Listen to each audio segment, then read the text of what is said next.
背地捏着肚子上的肉，看着体重计叹器，或是深夜对着发光的电脑荧幕发呆，眼神空洞。你是否正经历这些让你怀疑人生的问题？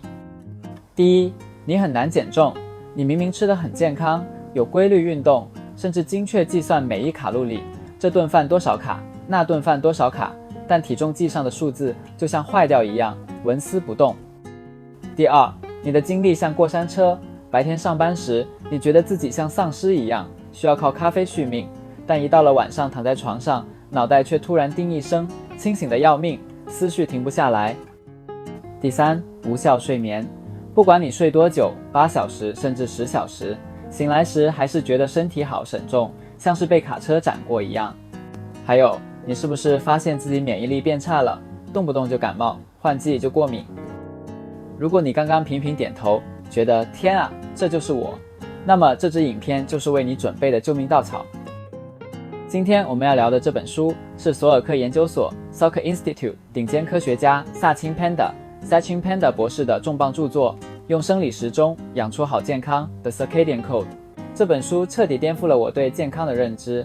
过去我们总以为健康是关于吃什么和做什么运动，但潘达博士告诉我们，什么时候吃，什么时候睡，什么时候动，可能比你做了什么更重要。欢迎来到阿冷的书房，我是你的阅读领航员阿冷。我的使命很简单，将晦涩难懂的健康、理财与自我成长书籍拆解成你每天都能用的实战策略。我相信书中的每一份智慧都能成为你通往更好生活的捷径。如果你想掌握这本身体的原厂使用说明书，请务必订阅我们的频道并开启小铃铛。我们每周都会带来3期高质量的书籍分享。好，让我们深呼吸，进入正题。我把这本书的精华拆解为3个核心支柱：营养、睡眠和运动。首先，我们来谈谈什么是生理时钟 Circadian Rhythm。 很多以为这只是关于睡觉，错了。想象一下，你的身体是一间大公司，如果老板规定早上8点上班，你不能看心情，有时候10点来，有时候半夜来，对吧？如果这样做，公司运作会崩溃。同样的，你的每一个器官，肝脏、胰脏、肠胃都有他们的上班时间和下班时间。当你的肝脏和肠胃准备打卡下班，进行夜间维修的时候，你却塞给他们一份大牛排宵夜，这就像强迫疲惫的员工半夜加班，久而久之，你的健康系统当然会罢工。为了证明这一点，作者做了一个让我下巴掉下来的实验——双胞胎老鼠实验。这个实验非常严谨，这2组老鼠基因完全一样，而且注意听哦，它们吃的东西完全一样，都是高热量、高脂肪的不健康食物，而且卡路里总量也一样。唯一的差别是进食窗口。老鼠 A 随性煮，24小时内想什么时候吃就什么时候吃，这像不像周末放纵的你？老鼠 B 限时煮，被限制只能在8小时内吃完所有食物，剩下的16小时只能喝水。18周后，结果惊人到科学界都炸锅了。那只随便吃的老鼠 A 体重增加了 28%， 而且得了糖尿病、脂肪肝、心脏病，甚至有些还中风了。而在8小时内吃完的老鼠 B， 虽然吃的是一模一样的垃圾食物，却完全没有生病。他们的体重正常，胆固醇正常，甚至跑滚轮的时候肌肉更有力。这还不是最夸张的，当作者把那只已经生病、肥胖的老鼠 A 改成限时进食模式后，在没有改变食物内容的情况下，他的病竟然不药而愈，而且瘦了下来。这个实验给了我们一个革命性的观念：你什么时候吃，比你吃什么更重要。为什么会这样？原理其实很简单，你的身体有2种模式：进食、储存模式，当你有食物进来，胰岛素上升，身体忙住消化和储存脂肪。断食修复模式，当你停止进食一段时间后，身体会切换开关，开始燃烧脂肪，并启动细胞自噬 autophagy， 也就是清理体内的垃圾和修复受损的 DNA。 如果你从早上一直吃到睡前，包含宵夜，你的身体就永远卡在储存模式，从来没有机会进行维修。这就是为什么你会胖、会老、会生病。作者称这为代谢时差 metabolic jet lag。作者强烈建议进行12到16小时的间歇性断食。让我分享一下我的实战经验，我执行这个方法已经5年了。以前我是那种精算卡路里却瘦不下来的人，但自从我开始执行18/6断食，每天只在下午2点到晚上8点进食，我发现体重控制变得超级轻松，而且下午的精神出奇的好。你也许会问，阿冷，不吃早餐我会死吧？我会没力气工作。其实这只是习惯问题。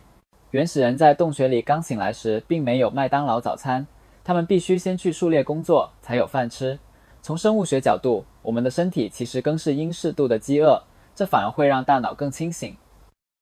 我的建议是，不要一开始就挑战18小时，先从12小时开始，例如早上8点吃到晚上8点，这对现代人来说完全不难，然后慢慢缩短你的进食窗口。谈完吃，我们必须谈睡，这两者是联动的。俗话说，眼睛张开，嘴巴就张开。熬夜的人最容易去开冰箱，因为睡眠不足会导致饥饿素 ghrelin 飙升，让你想吃高热量食物。要控制睡眠，你必须先控制光线。在你的眼睛深处有一种特殊的感光细胞，叫做黑视素 melanopsin， 它不是用来看东西的，它是大脑的开关。看到蓝光、阳光、荧幕，开关打开，告诉大脑现在是白天，分泌皮质醇 cortisol 准备战斗。看到黄光，黑暗开关关闭，告诉大脑现在是晚上，分泌褪黑激素 melatonin 准备睡觉。现代人的悲剧就在这里，我们 90% 的时间待在室内，白天办公室的光线太暗， lux 不够，大脑觉得像黄昏，所以你白天昏昏欲睡。到了晚上，你盯着手机、平板和电视，这些设备发出的强烈蓝光直射眼睛，大脑以为天亮了，于是停止分泌褪黑激素，所以你失眠。你整天都在给大脑发送错误的讯号，这就像你试图在白天看星星或者在晚上晒太阳一样荒谬。那么该怎么做？这里有9个快速重置生理时钟的实战建议，你可以拿笔记下来。1.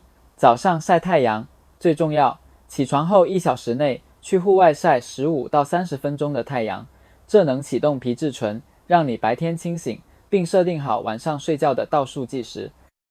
2. 座位靠窗，如果可以，让你的办公位置尽量靠近自然光。3. 户外时间，每天至少让自己暴露在自然光下2小时。4. 白天不要戴绿蓝光眼镜，这点很反直觉，但白天你需要蓝光来提神。5. 晚上6点后避开荧幕，或者开启手机的夜览模式 Night Shift， 把色温调暖。6. 保持房间凉爽，核心体温下降有助于进入深层睡眠。7. 多喝水，但睡前别喝，避免半夜跑厕所打断睡眠周期。8.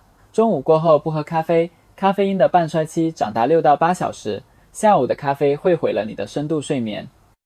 9. 睡前2到3小时停止进食，让你的肠胃先去睡觉，这样大脑才能睡得安稳。最后一块拼图是运动，好消息是，你不需要像奥运选手一样训练，每周5天，每天30分钟的中等强度运动就够了。但既然我们要讲究生理时钟，重点就是时间点。早上适合做有氧运动，骑车、快走，在空腹状态下运动可以帮助燃烧更多脂肪，而且晨光能帮你校准生理时钟。下午3点负7点，这是黄金时段，根据研究，这时候你的核心体温最高，肌肉最柔软，神经传导速度最快。这时候做力量训练、重训，受伤风险最低，而且增肌效果最好。晚上睡前2小时尽量避免剧烈运动，如高强度间歇，因为这会让体温升高，心跳加快，让你更难入睡。我知道听完这些你可能会觉得，天啊，阿冷，这规矩也太多了吧。但其实总结起来，就是回归原始的生活节奏，日出而作，日落而息，饿了才吃，吃饱就停。让我们复习一下今天的重点。限时进食，尝试把吃东西的时间压缩在8到12小时内，给身体修复的机会。光线管理，白天多晒太阳，晚上远离蓝光。聪明运动，早上有氧，下午重训，每天动30分钟。这不仅仅是为了减肥，这是为了找回你身体本该有的活力。你可以从一个小改变开始，比如今晚8点后不再吃东西，试试看1周，我相信你会感受到身体的回馈。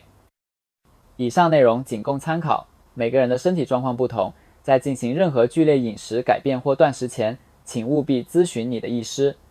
如果你看到这里，代表你是真的很在乎健康的人。如果你觉得这支影片有帮助，请帮我按个喜欢，这对我非常重要，能帮助演算法把健康的观念传递更多人。我是阿冷，我们下支影片见，祝您有个合乎节律的一天。